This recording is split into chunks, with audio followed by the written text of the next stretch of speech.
message hier. On a eu ceux qui sont connectés sur Héritier désigné sur Messenger, pour ceux de l'Église de Montmagny, particulièrement avec la Pocatière. On a reçu un message sur Héritier désigné concernant Maëlys, qui est un nom de fille, une jeune fille de 13 ans. C'est une demande qui nous venait de notre sœur Mélanie, pour ceux qui la connaissent, qui nous dit que sa plus grande amie a une fille qui s'appelle Maëlys, qui a 13 ans, qui s'est retrouvée à l'hôpital il y a quelques jours déjà, qui souffre énormément, qui a des problèmes au niveau pulmonaire, et puis les médecins ne trouvent absolument rien. Et vous savez, moi, du moment que j'ai lu ce message-là, ça m'a rappelé ce qu'on a vécu un peu l'automne dernier avec la mère de Lucie. La mère de Lucie, à un moment donné, les médecins trouvaient ce qu'elle avait, mais ils disaient qu'ils ne pouvaient rien faire pour elle, qu'elle devait tout simplement se préparer tout simplement à quitter ce monde. Et puis, on a prié pour elle, et puis le Seigneur l'a complètement guérie, l'a complètement rétablie. On ne sait pas pourquoi, mais quelque temps après, elle a fait un AVC. C'est ça qu'on dit, un AVC, un ACV. Et puis, elle s'est retrouvée à nouveau à l'hôpital. Et puis, elle s'est retrouvée dans une situation ou une condition où ce que les médecins, encore là, lui ont dit, ben, on ne sait plus quoi faire avec toi, on n'a pas de moyens pour pouvoir t'aider d'une manière quelconque. Et puis, ils l'ont même transférée dans une maison de fin de vie, imaginez. Mais Dieu encore a agi pour elle. Du moment qu'elle s'est retrouvée en maison de fin de vie. Il y a pasteur Corneille qui est allé la visiter, je pense au moins une fois ou deux fois, quand elle s'est retrouvée en maison de fin de vie. Il a pris le temps de prier pour elle, mais Lucie avait demandé aussi qu'on puisse prier pour elle, et puis on a prié pour elle, et elle est ressortie de la maison de fin de vie. Moi, tous ceux que j'ai connus auparavant, avant elle, qui se sont retrouvés en maison de fin de vie, sont sortis morts de la maison de fin de vie. Mais elle est ressortie, vivante et en forme, de la maison de fin de vie. Et je crois que dans le cas de Maëlys, on a à peu près une situation semblable, où ce que si Dieu fait rien, on ne peut pas voir comment est-ce que Maëlys pourrait bien se porter physiquement. On a besoin de l'intervention de la main puissante de Dieu, de notre Dieu qui guérit. Amen.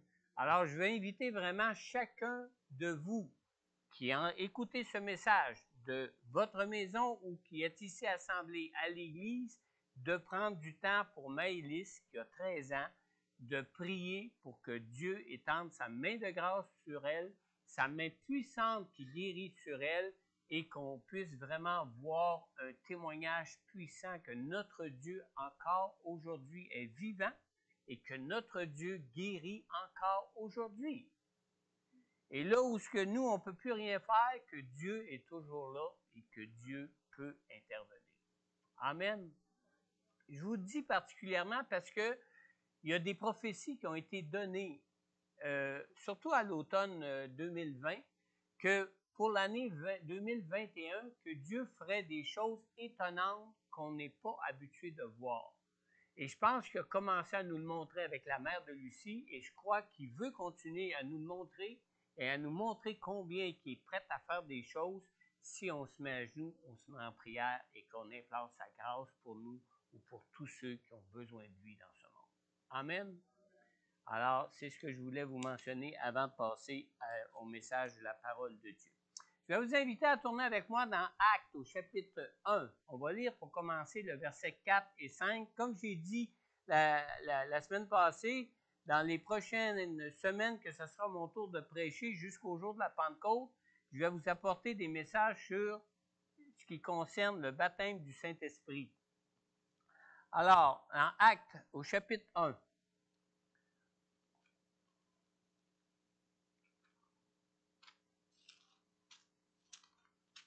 on lit ici au verset 4 et 5. On parle de Jésus ici. Alors qu'il se trouvait en leur compagnie, il leur recommanda de ne pas s'éloigner de Jérusalem, mais d'attendre ce que le Père avait promis. Ce que je vous ai annoncé, leur dit-il. Car Jean a baptisé d'eau, mais vous, dans peu de jours, vous serez baptisés du Saint-Esprit. Est-ce qu'on peut dire Amen à la parole de Dieu? Amen. Prenons le temps de prier ensemble ce matin. C'est important. Seigneur notre Dieu, merci pour ta grâce. Et non seulement pour ta grâce, mais pour toutes tes grâces, Seigneur. Car tu as, Seigneur Dieu, les bras chargés de grâce, de toutes sortes de grâces pour tes enfants, pour nous qui vivons encore dans ce monde ici-bas, Seigneur Dieu. Tu sais combien nous avons besoin de toi. Tu sais combien nous avons besoin de tes grâces en toutes choses. Tu sais combien nous avons besoin de ta présence avec nous pour toutes choses. Tu sais combien nous avons besoin de ta puissance pour nos vies en toutes choses. Tu sais combien nous avons besoin d'être conduits, d'être dirigés par toi dans nos vies ici-bas en toutes choses, Seigneur Dieu. Seigneur, je te prie ce matin, Seigneur Dieu, connaissant que tu es le Dieu de grâce, connaissant que tu es un Dieu de vérité, connaissant que ta parole est la vérité, Seigneur Dieu. Seigneur, je te prie que tu nous touches ce matin à travers ta parole que tu as placée sur mon cœur, Seigneur Dieu, pour ton Église ce matin, pour tous ceux qui sont à l'écoute de cette parole ce matin, pour tous ceux qui sont réunis ensemble ici aujourd'hui dans cette Église, Seigneur Dieu, pour entendre ce que tu as à dire à ton Église ce matin. Seigneur Jésus, je te prie que ton Saint-Esprit que tu as libéré, Seigneur Dieu, pour ton Église, Seigneur Dieu, que ton Saint-Esprit réside sur chacun de tes enfants ce matin. Que ton Saint-Esprit enseigne chacun de tes enfants ce matin, Seigneur Dieu, concernant ta volonté pour eux, ta parole pour eux, ton plan de vie pour eux, ton plan de dispensation de grâce pour eux, Seigneur Jésus. Père, agis et agis avec puissance, Seigneur. Seigneur Dieu Tout-Puissant, convainc nos cœurs en ce qui concerne toutes tes grâces pour nous et particulièrement en ce qui concerne notre besoin de ta présence avec nous et de cette plénitude de ton Saint-Esprit en chacun de nous pour nos vies, Seigneur, ce matin. Je te le demande, Père, dans le nom puissant de Jésus. Amen. Amen. Comme on vient de lire dans Acte 1, au chapitre 4 et 5, j'ai intitulé mon message ce matin, devinez quoi? Le baptême du Saint-Esprit. Amen. Dans Acte 1, au verset 4 et 5, Jésus nous dit d'attendre ce que le Père a promis. Car Jean a baptisé d'eau, mais vous, dans peu de jours, vous serez baptisés du Saint-Esprit. Maintenant, on sait que le jour de la Pentecôte arrive bientôt, qu'on fête la Pentecôte, parce que le réel jour de la Pentecôte s'est passé 40 jours après la résurrection de Jésus. Il s'est passé 40 jours après que Jésus soit mort et ressuscité, où ce que Jésus a passé du temps pour apparaître et enseigner ses disciples, continuer de les enseigner. Et la dernière fois qu'il leur a parlé, il leur a dit d'attendre le baptême du Saint-Esprit. Et puis 10 jours après, au jour de la Pentecôte, 40 jours après sa mort, 40 jours après sa résurrection, le Saint-Esprit a été libéré des cieux pour son Église. Maintenant, comment devons-nous nous préparer nos cœurs pour voir le Saint-Esprit se manifester puissamment dans nos vies en fonction de ce que Jésus nous a dit concernant le baptême du Saint-Esprit? Bien, vous savez, il existe plusieurs obstacles qui peuvent empêcher la personne du Saint-Esprit d'agir à travers nous. Depuis son ascension au ciel auprès du Père, le Seigneur a beaucoup de choses en réserve qu'il a promis à ses disciples qui forment, eux, son Église ici-bas sur terre. Et les puissantes manifestations du surnaturel dans la vie des enfants de Dieu ne viennent pas du fait de notre nouvelle naissance en Jésus par la personne du Saint-Esprit en nous, mais vient plutôt du fait que le Saint-Esprit de Dieu vient pour nous inonder de sa présence quand on parle de faire l'expérience de la plénitude du Saint-Esprit, quand on parle de faire l'expérience du baptême du Saint-Esprit pour nous dans nos vies. Dans Acte 1, au verset 5, Jésus, ici, dit à ses disciples, « Car Jean a baptisé d'eau, mais vous, dans peu de jours, vous serez baptisés du Saint-Esprit. » Le Seigneur ne parle pas seulement d'une nouvelle naissance ici. Dans Acte 1:8, Jésus explique ce qui concerne cette venue du Saint-Esprit. Il dit, « Mais vous recevrez une puissance lorsque le Saint-Esprit viendra sur vous, et vous serez mes témoins à Jérusalem, dans toute la Judée, dans la Samarie, et jusqu'aux extrémités de la terre, jusqu'à Montmagny, jusqu'à Saint-Malachie. » Amen. Alors c'est pour nous, et c'est pour nous encore aujourd'hui comme ce l'était à l'époque des premiers disciples de Jésus. Maintenant, pourquoi ne sommes-nous pas tous remplis du Saint-Esprit comme les premiers disciples de Jésus l'ont été au jour de la Pentecôte? D'abord, vous devez savoir que les disciples de Jésus n'ont pas tous connu la plénitude du Saint-Esprit le jour que l'Esprit de Dieu est descendu sur les disciples qui étaient réunis dans la chambre haute au jour de la Pentecôte. Saviez-vous ça? Écoutez-moi, suivez-moi bien. Dans Acte 1:15, on lit ici, « À cette époque-là, Pierre se leva au milieu des disciples. Le nombre des personnes réunies était d'environ 120. » Et nous lisons aussi dans 1 Corinthiens, chapitre 15, dans les versets 4 à 6, que Jésus a été enseveli, qu'il est ressuscité le 3e jour, conformément aux Écritures. Ensuite, il est apparu à Céphas, puis aux 12. Et après cela, il est apparu à plus de 500 frères et sœurs à la fois, dont la plupart sont encore vivants et dont quelques-uns sont morts. Alors, si vous savez bien compter, comme notre comptable ici en arrière, si on sait bien compter, tous les disciples de Jésus ne se trouvaient pas dans la chambre haute le jour de la Pentecôte. Sur les 500 à qui Jésus était apparu après sa résurrection avant de retourner auprès du Père dans le ciel, seulement 120 se trouvaient dans la chambre haute le jour de la Pentecôte. Il en manquait, hein? Plus que la moitié même. Suivez-moi bien. Donc, le jour de la Pentecôte, tous les premiers disciples de Jésus n'ont pas fait l'expérience du baptême du Saint-Esprit comme c'est la prétention de ceux qui confondent la nouvelle naissance avec l'expérience du baptême du Saint-Esprit qui a eu lieu le jour de la Pentecôte. Le Saint-Esprit vient habiter dans le croyant quand? Au moment où l'on se repent de nos péchés et que nous plaçons notre foi en Jésus pour être pardonnés et devenir enfants de Dieu. Amen.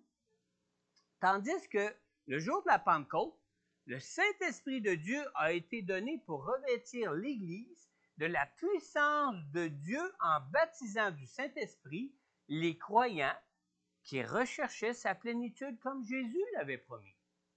Amen. Alors ce matin, je veux vous partager deux choses. Deux choses que le Seigneur m'a montrées qui peuvent faire obstacle à la plénitude du Saint-Esprit dans la vie du croyant né nouveau en Jésus. Parce que c'est vrai que ce n'est pas tous qui arrivent à faire l'expérience de cette plénitude-là. Nous avons déjà vu ensemble dans la parole de Dieu que tous ceux qui font l'expérience du baptême du Saint-Esprit, selon ce qu'on lit dans la parole, ont tous un signe en commun qui est le parler en langue. Je ne veux pas vous parler de ce signe ce matin. Ce que j'ai reçu de Dieu pour ce matin est plutôt de vous parler de ce qui empêche certains croyants d'expérimenter la plénitude du Saint-Esprit qui s'accompagne toujours du signe du parler en langue. Vous savez, dans 1 Corinthiens, chapitre 14, dans la première partie du verset 5, l'apôtre Paul dit ici, « Je désire que vous parliez tous en langue, mais encore plus que vous prophétisiez. » Alors ici, le désir qui est exprimé par l'apôtre Paul est le désir même de Dieu pour tous les croyants. Ce que Paul émet comme désir ici est le désir même du cœur de Dieu pour tous les croyants. Pourquoi peut-on faire une telle affirmation? Vous allez dire, le pasteur, il est fort d'aller mettre le désir de Dieu de Paul comme si c'était le désir de Dieu, mais écoutez bien, c'est la volonté de Dieu qui nous est donnée ici dans ce verset parce que tout ce que l'on trouve dans la Bible est la parole même de Dieu, même si elle a été exprimée comme étant aussi un désir de l'apôtre Paul. Si Dieu ne voulait pas que tous arrivent à parler en langue en faisant l'expérience du baptême dans le Saint-Esprit, le Seigneur lui-même, de par sa toute-puissance, n'aurait pas permis que ce verset soit gardé dans sa parole qui est la vérité. Amen. Est-ce que je peux entendre un amen? Amen. De toute façon, c'est ce qu'on croit, que tout ce qui est dans la Bible, nous croyons que c'est la parole de Dieu. Et non pas tantôt la parole de Paul et tantôt la parole de Dieu. Amen. Alors, malgré le fait que nous soyons des croyants nés de nouveau en Jésus, et bien que ce soit une promesse de Dieu pour chacun de ses enfants, comme l'apôtre Paul, nous savons que tous les disciples de Jésus n'arrivent pas à faire cette expérience du baptême du Saint-Esprit dans leur vie. Et c'est pour ça qu'il dit qu'il désire que tous parlent en langue. Maintenant, ce qui peut empêcher un disciple de Jésus de faire cette expérience du baptême dans le Saint-Esprit ne se trouve pas du côté de Dieu, mais bien plutôt du côté du croyant. La puissance pour faire l'expérience du baptême du Saint-Esprit a bel et bien été libérée au jour de la Pentecôte, comme ça a été promis par le Père. Alors, s'il y a des problèmes, ça ne vient pas du côté du Père, de Dieu, ça vient plutôt du côté du croyant.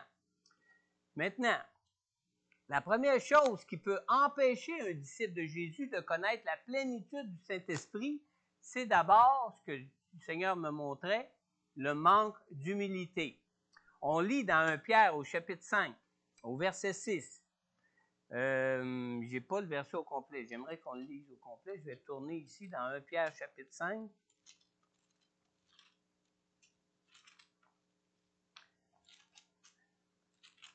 Pierre chapitre 5, on lit ici au verset 6.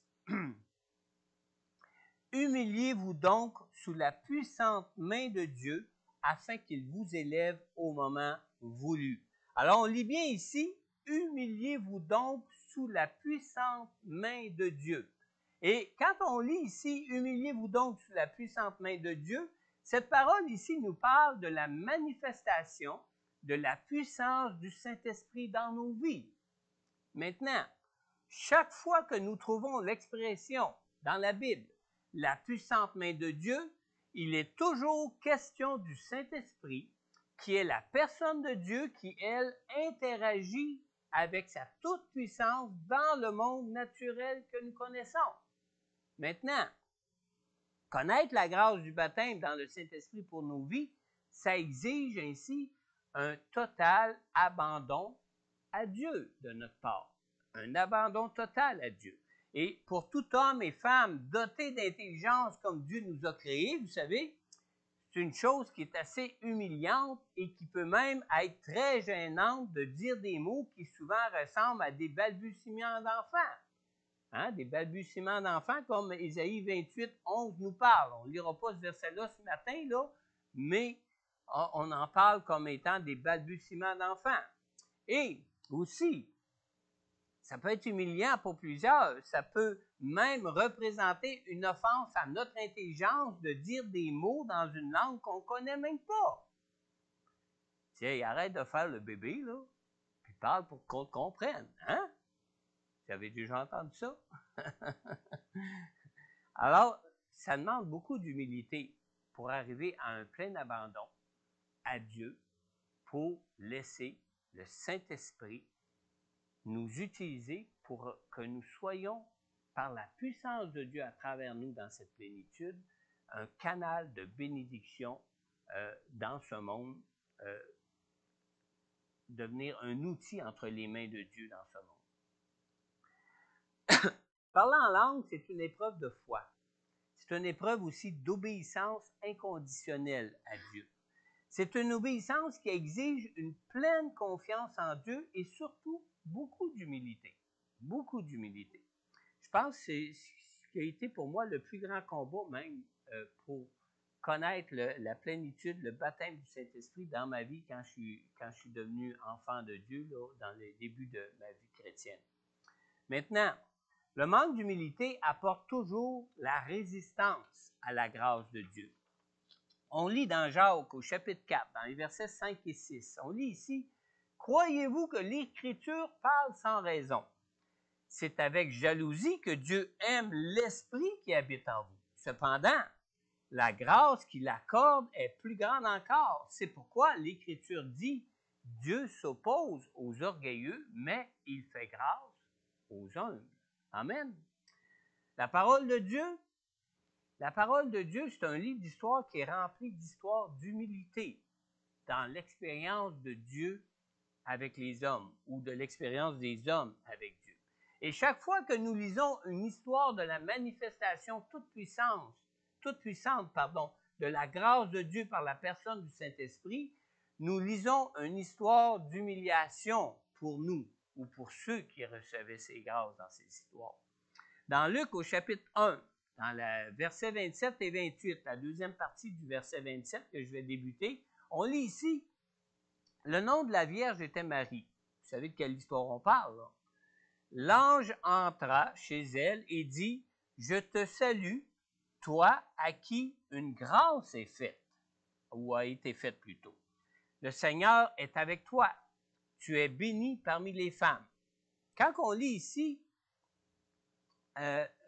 toi à qui une grâce a été faite, c'est étonnant combien peuvent voir Marie comme un canal de grâce de Dieu pour eux, alors que cette grâce est un outil entre les mains de Dieu pour elle, en donnant naissance en Jésus, était plutôt une grâce de Dieu pour elle.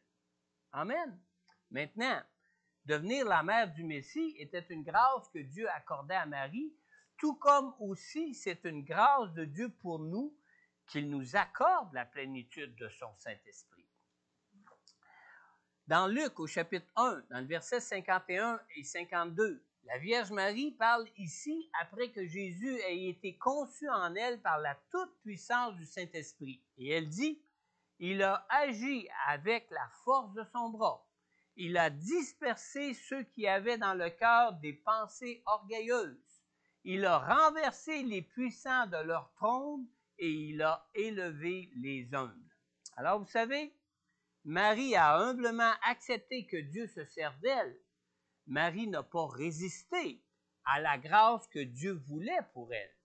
Et sans aucune prétention, Marie a accepté de se soumettre à la volonté de Dieu, malgré tous les inconvénients que ça pouvait comporter pour elle. Amen. Ça comportait plusieurs inconvénients pour elle. Et malgré ça, la Bible dit que ce que Dieu a fait pour Marie, c'était pour elle une grâce, comme pour nous en ce qui concerne le baptême du Saint-Esprit. L'humilité est une attitude de cœur qui nous permet de reconnaître que notre relation avec le Seigneur a plus de valeur que toute autre chose de nos vies. Et je répète ici, l'humilité est une attitude de cœur qui nous permet de reconnaître que notre relation avec le Seigneur a plus de valeur que toute autre chose de nos vies. Alors, être humble, ça signifie de ne pas laisser nos priorités avoir l'avantage sur notre disponibilité pour Dieu. Les grâces de Dieu ne sont accordées qu'à ceux qui soumettent leur vie à Dieu. Et en ce qui concerne de chercher à être remplis du Saint-Esprit, les 120 disciples qui étaient réunis ensemble dans la chambre haute au jour de la Pentecôte, vous savez qu'ils venaient de passer 10 jours à prier et à préparer leur cœur à recevoir la puissance du Saint-Esprit qui leur était promise du Seigneur. Amen. Ils se rendaient vraiment disponibles pour Dieu. Ça leur prenait beaucoup d'humilité pour obéir à la recommandation de Jésus de rester là ensemble, à prier et à attendre que Dieu les remplisse de sa puissance d'en haut. Surtout qu'ils ne savaient pas trop à quoi s'attendre et ils ne savaient pas trop non plus à quoi devait ressembler ce baptême de feu que Jésus leur avait parlé. Mais ils ont humblement obéi avec foi. Moi-même, je pense, après 2-3 jours, j'aurais dit, il va falloir que Dieu nous montre d'autres choses. Là. Je ne veux pas ça encore. Hein? Ça lui prenait de la foi et de l'humilité. Et vous savez, quand cette pensée m'a été donnée de Dieu, je l'ai vu un peu comme quand on partait en voyage en auto avec les enfants, moi et mon épouse, vers un endroit qu'on ne connaissait pas. Hein? Vous avez déjà voyagé avec des enfants pour aller loin, loin, loin en auto avec eux? faire un petit voyage avec eux. C'est pas très long que ça fait pas une demi-heure qu'on est parti. Papa, est-ce qu'on arrive bientôt? Papa, est-ce que c'est encore loin? Oh, papa, c'est trop loin, on y arrivera jamais. Papa, on peut-tu s'arrêter ici? Vous connaissez ce que c'est, hein? Ben, c'est l'image que le Seigneur m'a montrée quand il nous demande d'être patient, qu'il nous demande d'attendre et qu'il nous demande d'attendre humblement et avec foi. Parce que sa parole est la vérité et sa parole est vraie. Ses promesses sont pour nous et Dieu ne tarde pas à accomplir ses promesses pour nous.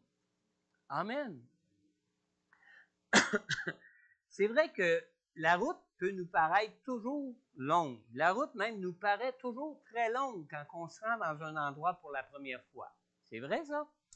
Quand on cherche à être rempli de l'Esprit pour une première fois, ça peut effectivement paraître être plus long et plus pénible que pour les fois d'après. Mais il faut reconnaître que la première fois, on doit ouvrir le chemin, comme on dit.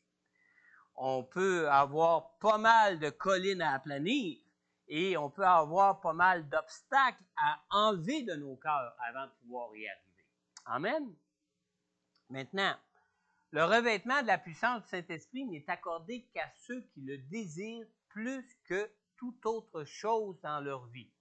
Dans Jean chapitre 7, au verset 37, Jésus nous dit ici, « Le dernier jour, le grand jour de la fête, Jésus, debout, s'écria, « Si quelqu'un a soif, qu'il vienne à moi et qu'il boive. » Et on sait dans les versets suivants que Dieu, quand il parlait d'avoir soif, qu'il parlait évidemment du Saint-Esprit qui devait être donné. Maintenant, chercher à cultiver notre relation avec le Seigneur par la personne du Saint-Esprit jusqu'à faire l'expérience de cette plénitude en nous, ça se fait toujours en fonction du désir de notre cœur. Tout le temps en fonction du désir de notre cœur. Pour moi, aspirer à être constamment rempli par le Saint-Esprit de Dieu, c'est un peu comme aller à la pêche. Vous trouvez ça drôle quand il parle de mon gros poisson, Sarato, ce matin. Pour ceux qui connaissent mon Facebook, vous avez vu ma photo de profil avec le gros poisson que je tiens à 2 mains tellement qu'il est gros? Hein? Vous l'avez vu sur mon Facebook? Ce n'est pas le plus gros, vous savez, que j'ai jamais pogné. J'en ai déjà pogné un plus gros, mais au moment où j'ai mis en ligne mon Facebook, je ne trouvais pas cette photo. Puis quand je l'ai retrouvé, cette photo du poisson plus gros, je trouvais que je paraissais mieux sur la première. Mais ce poisson-là, ce qu'il faut que vous sachiez, c'est que ce poisson-là représente bien le désir que j'ai de voir le Seigneur manifester sa puissance à travers moi dans ma vie. Et vous savez, pour pêcher ce gros poisson-là, pour se rendre à l'endroit où j'ai sorti ce gros crochet de l'eau, ça prend à partir de Montmagny 16 heures de route en auto. Et 16 heures de route, ça, c'est si on ne rencontre aucun problème sur la route. Et 16 heures de route, c'est sans compter les arrêts pour les repas ou autre chose pour se rendre là-bas. Vous savez, je ne pense pas qu'on puisse embarquer dans l'auto puis se rendre là-bas en 16 heures sans s'arrêter, au moins pour aller au petit coin. Alors, c'est plus que 16 heures de route, finalement, que ça peut demander. Mais je ne ferai pas 16 heures de route pour aller et 16 heures de route pour revenir pour aller pêcher du petit poisson comme on peut en pêcher partout dans les alentours. Amen. C'est la même chose quand on recherche le baptême du Saint-Esprit. C'est pour connaître une expérience de plénitude de Dieu qui est beaucoup plus satisfaisante et beaucoup plus impressionnante que le simple fait d'être habité du Saint-Esprit et de mener sa petite vie tranquille chez nous. Amen. Attendre le baptême du Saint-Esprit peut nous sembler interminable, comme lorsque je fais cette longue route pour me rendre à la pêche. Mais, comme quand je me rends à la pêche, vous savez, l'aventure ne commence pas seulement une fois rendu sur place. L'aventure débute dès qu'on se met en route pour s'y rendre. Mon épouse, des fois, dit « Oh, c'est trop loin aller là-bas. » Je dis « Ben non, on est en vacances, là. On est déjà en vacances, puis du moment qu'on part pour aller là-bas, on est déjà en vacances. C'est la même chose quand on est dans l'attente. C'est la même chose quand on recherche et qu'on a un désir sincère de connaître cette expérience de plénitude de Dieu pour nous dans nos vies. Déjà, d'être dans l'attente et dans la recherche pour y arriver, c'est déjà une bénédiction parce que déjà, on connaît déjà la bénédiction de la présence de Dieu en nous et on connaît déjà la présence du Saint-Esprit en nous. C'est juste qu'on peut en désirer une plus grande plénitude et une plus importante expérience encore, qui est celle du baptême du Saint-Esprit. Se tenir dans la présence de Dieu, c'est déjà en soi une grâce de Dieu qui nous comble. Et même si la pêche n'est pas toujours miraculeuse, quand le Saint-Esprit est pleinement présent, sa présence, elle, est toujours évidente. Et ça nous comble vraiment. Le désir que ça comporte une fois que sa présence est évidente est de lui obéir humblement. Lui obéir simplement, humblement. Ce n'est qu'au moment qu'on lui obéit humblement que la toute-puissance de Dieu est libérée. Amen. Dernier point, plus rapidement.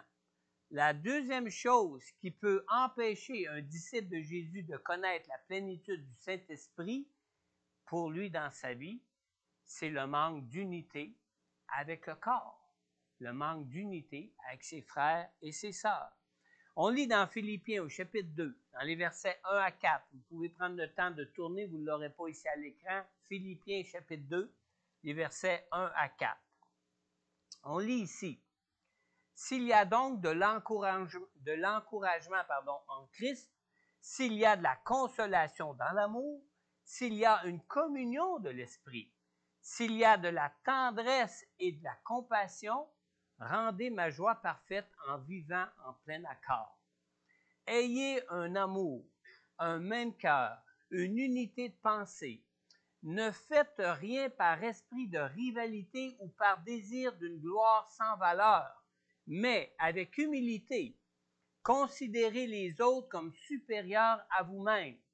Que chacun de vous, au lieu de regarder à ses propres intérêts, regarde aussi à ceux des autres. On vient de lire au verset 3, avec humilité, considérez les autres comme supérieurs à vous-même. Alors, le manque d'humilité cause le manque d'unité. Et le manque d'unité, ça apporte quoi? Le manque d'unité apporte un déclin spirituel. Vous savez, quand les disciples de Jésus étaient unis ensemble dans la chambre haute, la puissance du Saint-Esprit a été abondamment répandue au milieu d'eux.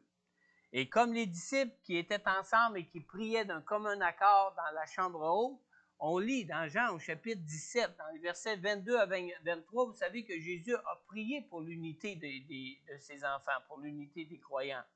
Jésus a prié, il dit, « Je leur ai donné la gloire que tu m'as donnée, afin qu'ils soient un, comme nous sommes un. Moi en eux et toi en moi, afin qu'ils soient parfaitement un, et qu'ainsi le monde reconnaisse que tu m'as envoyé et que tu les as aimés comme tu m'as aimé. » Quand on lit ça, il me semble que la prière de Jésus pour l'unité de ses disciples qui forment son Église ne s'est pas constamment, pleinement exaucée en tout temps depuis le jour de la Pentecôte où le Saint-Esprit a été donné. Hein? Il va de soi que l'humilité, c'est une chose essentielle pour vivre en harmonie et en unité, non seulement avec Dieu, mais aussi les uns avec les autres. Pourquoi c'est important en ce qui concerne l'expérience du baptême du Saint-Esprit? Vous savez, que nous ayons reçu 5 talents ou seulement que nous ayons reçu seulement qu'un talent, nous devons toujours considérer les autres comme supérieurs à nous-mêmes. Amen. Vous savez, l'orgueil, c'est une chose qui rend aveugle. Et les révélations qui sont faussées par l'aveuglement d'une personne peuvent amener inévitablement des divisions dans l'Église et elles font automatiquement obstacle à l'avancement spirituel de chacun.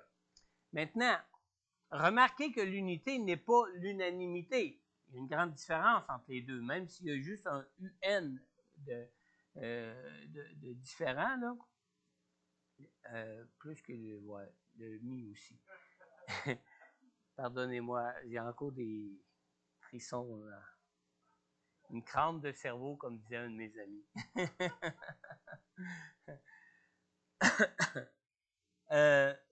J'ai perdu ma ligne, finalement. OK. L'aveuglement amène inévitablement des divisions dans l'Église et elles font automatiquement obstacle à l'avancement spirituel de chacun. Alors, remarquez que l'unité n'est pas l'unanimité. Dieu nous a tous créés différents. On est-tu d'accord avec ça? Même la parole de Dieu nous dit. On a tous été créés différents et particulièrement en ce qui concerne ce que nous aimons et ce que nous n'aimons pas. Vrai?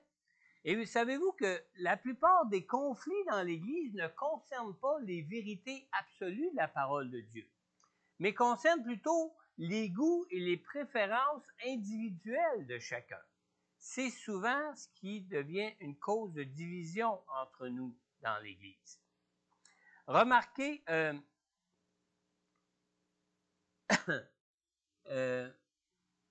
pour édifier l'Église, Dieu ne peut pas utiliser puissamment quelqu'un qui va prôner ses idéologies personnelles et qui va réprimer celles des autres.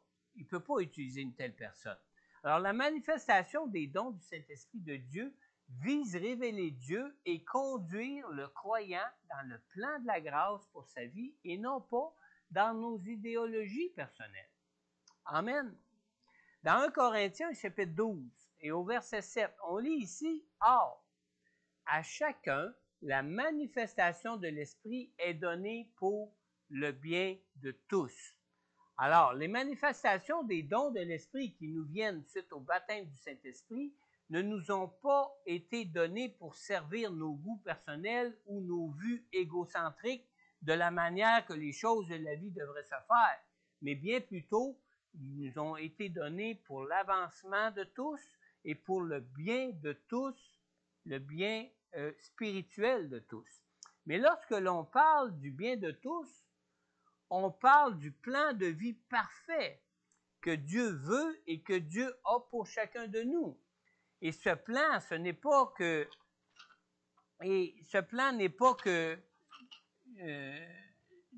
que Dieu peut nous y conduire par le Saint-Esprit. Ce plan n'est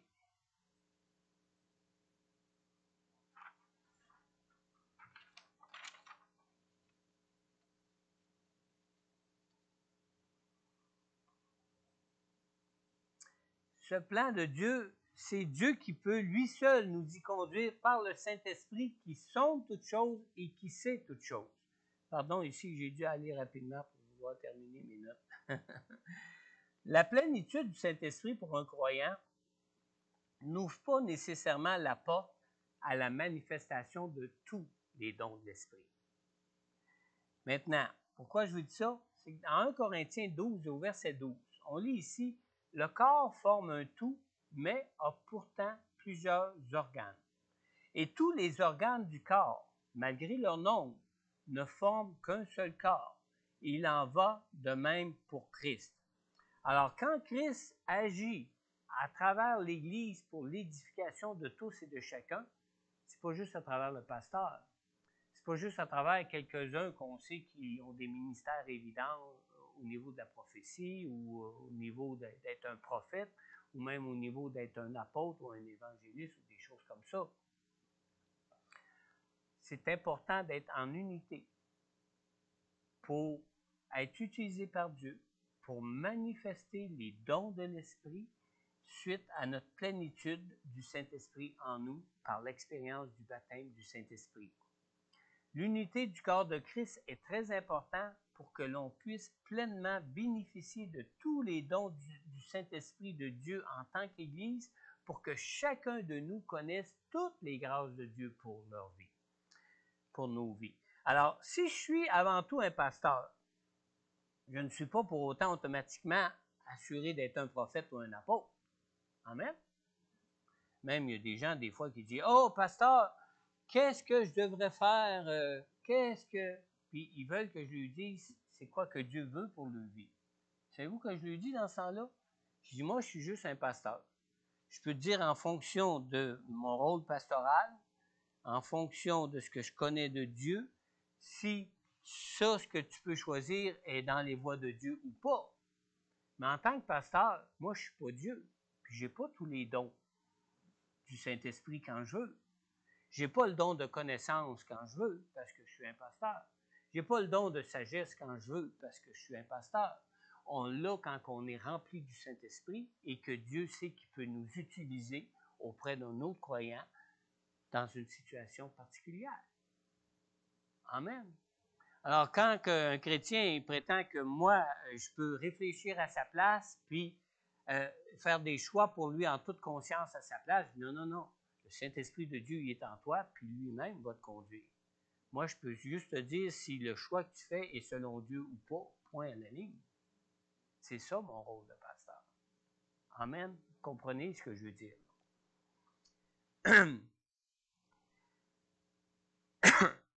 Alors, si je suis avant tout un pasteur, je ne suis pas pour autant automatiquement un prophète ou un apôtre. Je ne serai peut-être même jamais utilisé par Dieu pour opérer même des dons de miracles ou de guérison.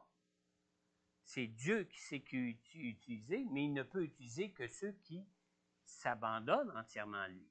Mais il ne peut utiliser que ceux qui se laissent remplir du Saint-Esprit de Dieu pour laisser toute la place au Saint-Esprit de Dieu dans leur vie. Amen. Donc, plus nous serons remplis du Saint-Esprit, plus l'Église va être édifiée à travers l'un ou l'autre, à travers chacun de nous, pour édifier l'ensemble du corps et édifier chacun de nous selon le plan de Dieu que Dieu veut pour nous.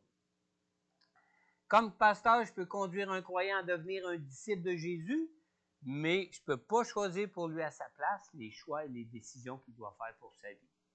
On lit dans 1 Corinthiens, chapitre 12, dans les versets 4 à 6. Il y a diversité de dons, mais le même esprit. Diversité de services, mais le même Seigneur. Diversité d'actes ou d'actions, mais le même Dieu qui accomplit tout en tous. Alors, on voit ici toute l'importance d'être unis tous ensemble. Si Jésus ne te baptise pas dans le Saint-Esprit, c'est peut-être parce que tu recherches sa puissance seulement pour toi-même, alors que le but premier du baptême du Saint-Esprit est de servir les autres, d'apporter pour les autres les dons spirituels qui vont les emmener dans leur épanouissement spirituel. Plus nous vivons en commun accord, plus Dieu peut nous utiliser pour être un canal de la grâce de Dieu auprès des autres et plus nous manifesterons les dons de l'Esprit de Dieu au milieu de nous. Alors, ce besoin d'être transformé pour voir nos cœurs égocentriques en un cœur de serviteur commence même par le baptême du Saint-Esprit. Parce que vous savez, le premier don qui se manifeste lorsque nous nous soumettons pleinement au Saint-Esprit de Dieu en nous pour qu'il prenne toute la place, c'est le parler en langue. Et ça, c'est évident dans la parole de Dieu. Alors, quand on regarde ce que la parole de Dieu nous dit du parler en langue, on comprend pourquoi Dieu désire que nous parlions tous en langue. Parce que plus que nous serons de gens qui faisons l'expérience du baptême du Saint-Esprit, plus que Dieu aura à sa disposition des canaux pour manifester sa puissance et conduire tous et chacun dans leur édification et dans leur épanouissement personnel pour leur vie. Dans 1 Corinthiens, chapitre 14, au verset 2, on lit ici, « En effet, celui qui parle en langue ne parle pas aux hommes, mais à Dieu, car personne ne le comprend et c'est en esprit qu'il dit des paroles mystérieuses. » Alors le Seigneur, qu'est-ce qu'il nous dit ici? Le Seigneur nous dit ici que lorsque nous parlons en langue, ce n'est pas à des hommes que nous parlons, mais que lorsque nous parlons en langue, nous parlons avec Dieu lui-même. Mais en réalité, nous ne parlons pas nous-mêmes avec Dieu parce que nous ne comprenons rien de ce que nous disons. On est-tu d'accord avec ça?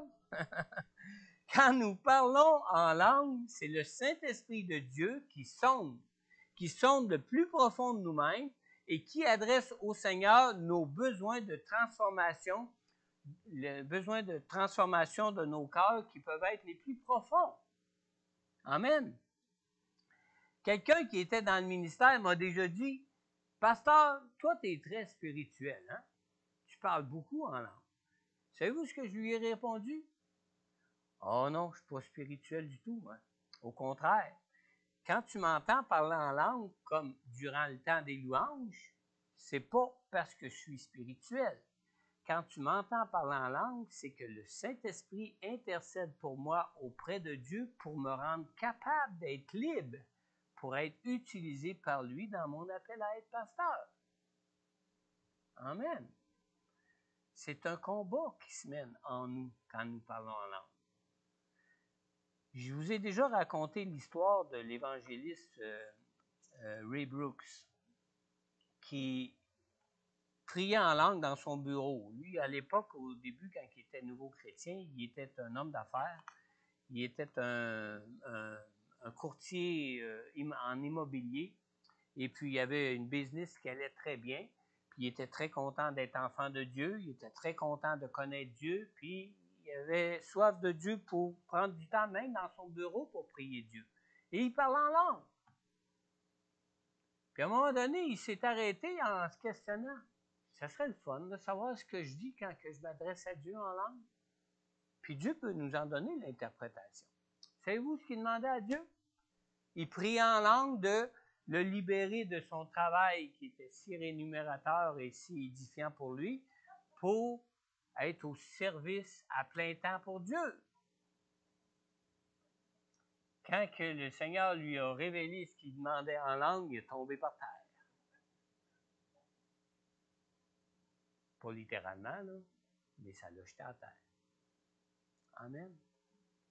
Quand on prie en langue, déjà, le Saint-Esprit, en s'abandonnant à lui pour le laisser agir à travers nous, pour être conduit dans le plan et la volonté de Dieu pour nos vies, déjà le Saint-Esprit transforme nos cœurs et commence à ouvrir la voie à être encore plus utile à Dieu dans nos vies pour être un canal de grâce, de bénédiction et de puissance de Dieu pour les autres. Amen. Ce matin, pour terminer, avant de t'encourager à faire l'expérience du baptême du Saint-Esprit comme disciple du Seigneur Jésus, je dois d'abord t'inviter à recevoir Jésus dans ta vie. Pourquoi dois-tu devenir un disciple de Jésus avant de recevoir le baptême du Saint-Esprit dans ta vie? Bien, simplement parce que c'est Jésus qui nous baptise dans le Saint-Esprit que Dieu promet à tous ceux de ses enfants qu'il recherche. On lit dans Luc au chapitre 3 et au verset 16. Jean-Baptiste dit ici, « Moi, je vous baptise d'eau, mais il vient, celui qui est plus puissant que moi, et je ne suis pas digne de détacher la courroie de ses sandales. Lui, il vous baptisera du Saint-Esprit et de feu. » Vous savez, c'est de Jésus que Jean-Baptiste parlait ici. Jean-Baptiste, comme nous, on est tous appelés à baptiser les gens dans l'eau, dans le baptême d'eau en Jésus, mais celui qui nous baptise du Saint-Esprit, c'est le Seigneur Jésus. Il arrive que l'on voit certains croyants qui soient baptisés dans le Saint-Esprit avant même d'être passés par les eaux du baptême en Jésus. Mais jamais on ne voit un croyant recevoir le baptême du Saint-Esprit sans qu'il ait d'abord invité Jésus à devenir son Sauveur et son Seigneur pour sa vie. Amen. Alors maintenant, si tu n'as jamais encore invité Jésus à devenir ton Sauveur et ton Seigneur pour ta vie, je veux t'inviter à le faire maintenant. Simplement à adresser à Dieu cette courte prière après moi. Père Céleste, je crois en ton amour pour moi en Jésus. Père Céleste, je crois que tu as envoyé ton Fils Jésus pour que je sois sauvé de mes péchés et que je connaisse toutes les grâces de tes bénédictions dans ma vie. Père, je crois que dans ton amour pour moi, pour moi, Jésus s'est sacrifié pour moi en portant à ma place la condamnation de mes péchés à la croix. Je crois qu'il a souffert et qu'il est mort à la croix pour moi pour que je sois pardonné pour tous mes péchés et que je sois ainsi réconcilié avec toi pour te connaître, toi, le seul Dieu, et pour connaître ta présence et ta puissance dans ma vie, ici-bas maintenant, Père. Je reconnais que je suis un pécheur et que j'ai besoin de ta grâce pour vivre par la foi une nouvelle relation de vie avec toi, par la personne de ton Fils, par le Saint-Esprit en moi. Seigneur Jésus, je t'ouvre maintenant tout mon cœur. Je te prie, Seigneur, d'entrer maintenant dans ma vie. Je te le demande, Père, dans le nom de Jésus, ton Fils, mort et ressuscité pour moi. Et si tu as fait sincèrement cette prière dans ton cœur ce matin, tu peux dire Amen. Maintenant, si vous écoutez l'enregistrement de ce message et que vous avez adressé cette prière au Seigneur pour la toute première fois de votre vie, n'hésite pas à prendre contact soit avec moi ou soit avec Pasteur Corneille, selon ce que tu préfères.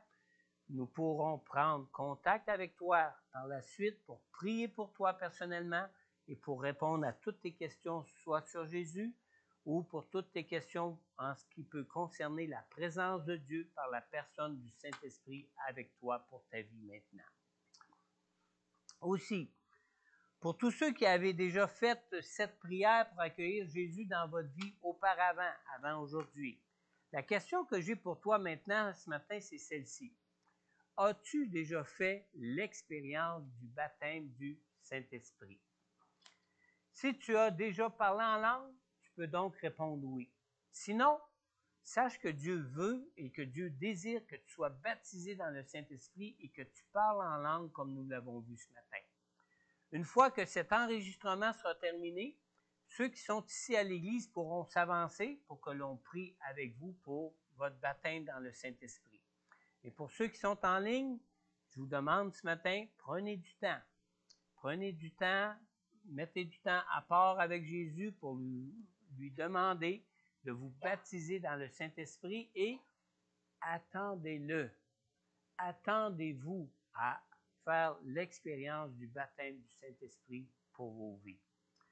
Alors, n'hésite pas à prendre contact avec moi ou avec Pasteur Corneille pour nous en parler et pour que l'on puisse aussi prier personnellement pour toi sur ce qui peut faire obstacle pour toi à recevoir tout ce que le Saint-Esprit veut et a pour toi en Jésus. Nous allons maintenant mettre fin à cet enregistrement en terminant par la prière et par la suite, ceux qui sont présents pourront ici s'avancer. Père éternel, merci pour toutes tes grâces, Seigneur. Père éternel, merci de ce que Jésus soit venu ici-bas sur terre, Seigneur. Mais surtout, Seigneur, merci pour Jésus qui a ouvert le ciel pour nous, afin que l'on puisse connaître à travers lui la présence de ton Saint-Esprit en nous dans cette vie ici-bas maintenant, Seigneur. Et merci, Seigneur Dieu, de Jésus, qui lui-même, Seigneur Dieu, peut nous plonger pleinement dans la présence de la puissance de ton Saint-Esprit, Seigneur Dieu, pour qu'on te connaisse pleinement et connaisse ta puissance à travers nous, dans nos vies ici-bas maintenant, Seigneur. Seigneur, viens déjà transformer nos cœurs, Seigneur. Viens déjà, Seigneur Dieu Tout-Puissant, nous donner un désir de ta vérité, Seigneur Dieu, pour recevoir pleinement tout ce qui concerne ta parole sur la vie de ton Saint-Esprit en chacun de nous, Seigneur. Sur le baptême et la puissance et la plénitude de ton Saint-Esprit pour agir en nous, Seigneur. Et Seigneur, que ton Saint-Esprit nous conduise à une pleine transformation de cœur pour qu'on puisse ainsi, Seigneur Dieu, pleinement te servir en toutes choses, Seigneur Dieu, et t'appartenir pleinement pour servir à ta gloire dans nos vies ici-bas, Seigneur. On te le demande, Père, dans le nom puissant de Jésus. Amen. Alors, soyez comblés en Jésus de toutes les grâces de Dieu pour vos vies. Et je vous dis à dimanche prochain pour notre prochaine rencontre.